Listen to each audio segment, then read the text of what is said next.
Battery దీన్ని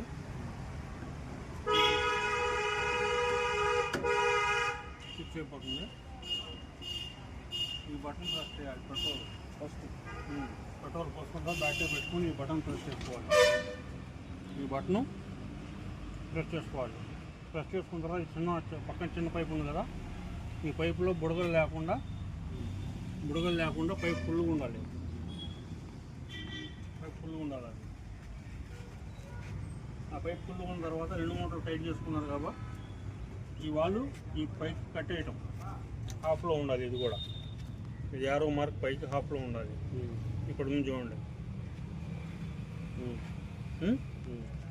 అది దీని బటన్స్ ఇక్కడ ఉంటాయి. ఇది వచ్చేసేసి ఆటోమేటిక్ స్టార్ట్, ఇది వచ్చేసేసి మాన్యువల్ స్టార్ట్. మనం ఈ బటన్ ఇప్పుడు పెట్రోల్ చేసుకొని మొత్తం చేసుకొని ప్రెస్ చేసుకొని కార్బెటర్లోకి ఎయిర్ లాక్ తీసుకున్న తర్వాత ఇట్లా మెల్లిగా ప్రెస్ చేసేవారు కాదు.